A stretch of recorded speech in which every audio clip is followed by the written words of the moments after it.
Guys, samahan niyo ako sa daan na to. At ditong araw medyo delikado, ingat-ingat, sabi ng mga tao. Kasi shortcut po ito papunta dun sa pupuntahan ko sa aking isang suki.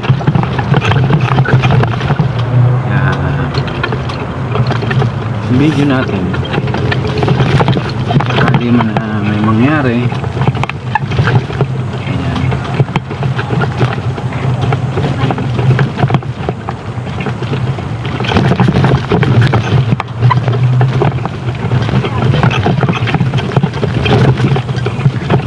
Medyo malubak.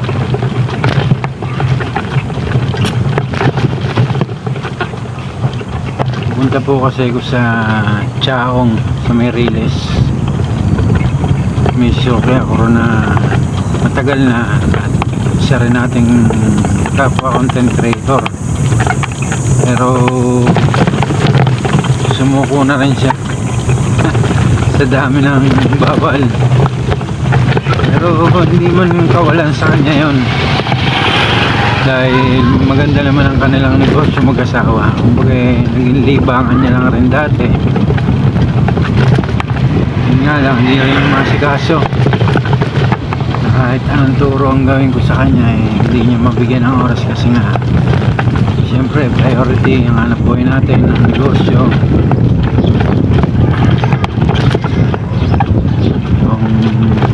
Hindi naman natin pwedeng tutukan yung pagko-content, pagla-live. Kung mga tumututok lang sa ganun, kung wala ng mga problema sa buhay, mga sustentado, kahit hindi lumabas ng bahay, kakain sila. Shoutout po sa mga tatamaan, sorry po, pero yun po ang totoo. Mga kagaya namin na nabubuhay sa lansangan, yan,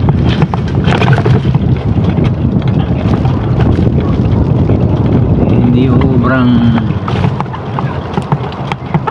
tumutok sa mundo ng Facebook,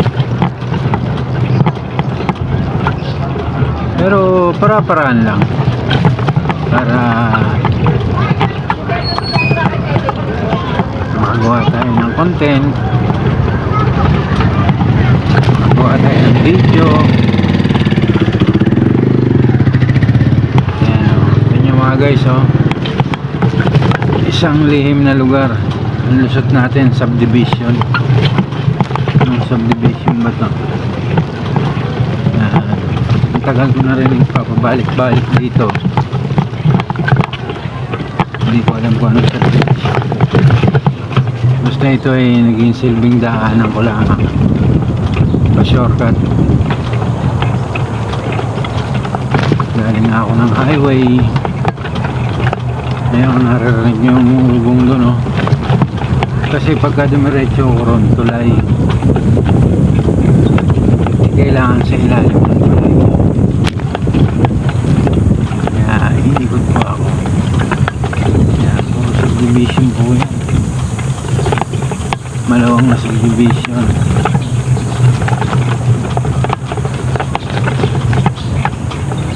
Ngayon para lang tayo nakiraan. Salamat po sa may-ari ng subdivision. Ito naman yung exit. Yan, Chaong na yan.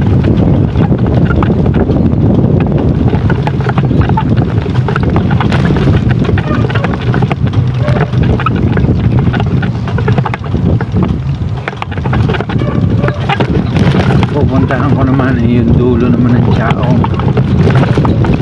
Halos boundary ng Ginto at Balagtas. Layo-layo lang po yung aking mga suki, pero permit po sila na ating darating ako. Tumawag na sila, hindi basta dumating ako, kumukuha sila. Lalo nung ako'y nakatrek pa, kasi nga siyempre mahirap din magpadyak. Kahit pa paano kailangan kumita, kaya bumibili sila.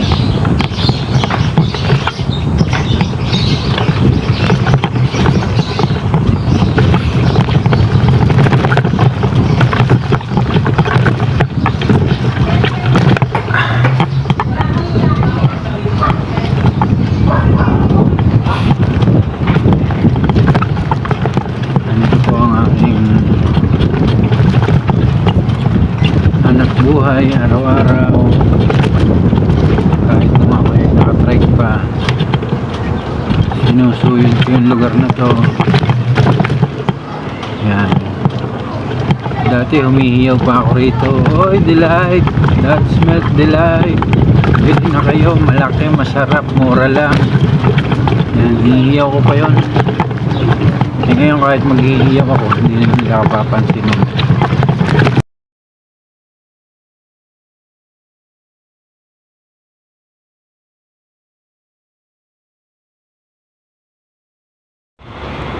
Ayan guys, nandito na tayo sa release. Yung dating release to, ngayon sementado na. Puntahan ko yung aking suki dun sa dulo.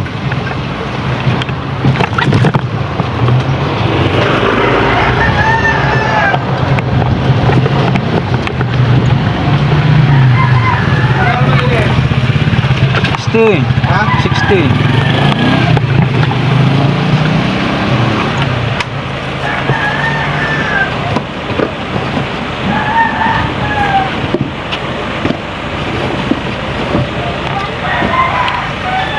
Dahil sa rep.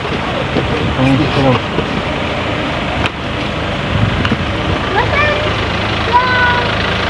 Dahil sa rep. Ito pa oh. Saan pupunta to? Yan lang yan. Yan na lang, yan lang. Hindi.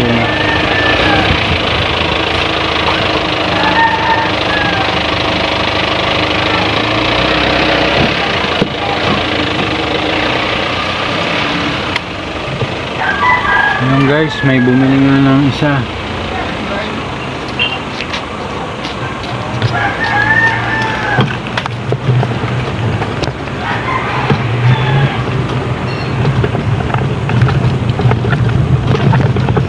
Hindi ko na po pinakita sa inyo kung ano yung aking tinda. Sinabi ko na lang ang presyo kasi mahirap na, di po ba?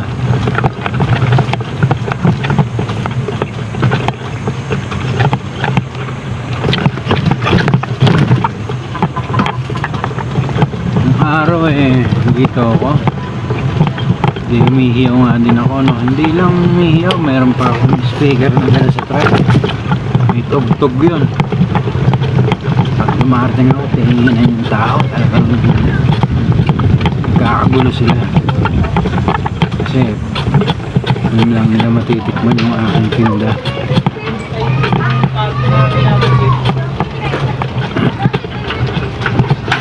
Doon po sa akin pupuntahan,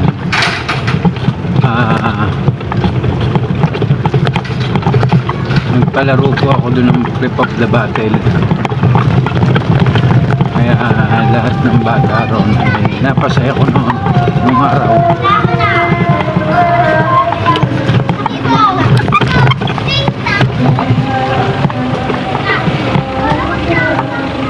Sabi muna tayo at dadaan yung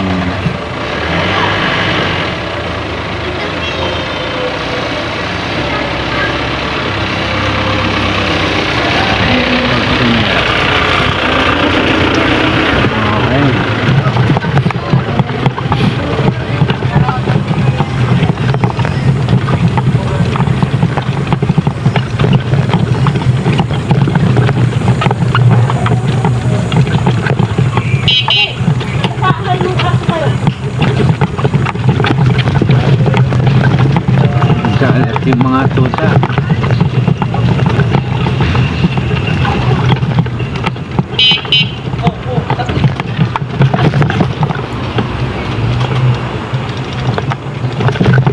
Ayan, ilalim din po ito ng tulay. Ayan, maririnig niyo yung mga palampag dyan, yung mga sasakyan.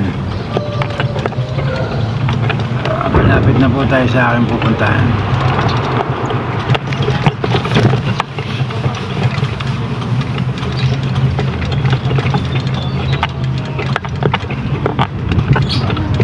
Medyo malayo rin, no? Pero kahit nga wala tayong tugtog, pag gusto, dahil kilala na nila ako, gusto nilang bumili, tatanong na lang nila kung magkano na. Kasi nga dati mura lang ito, medyo tumaas ng konti, syempre lahat naman tumataas.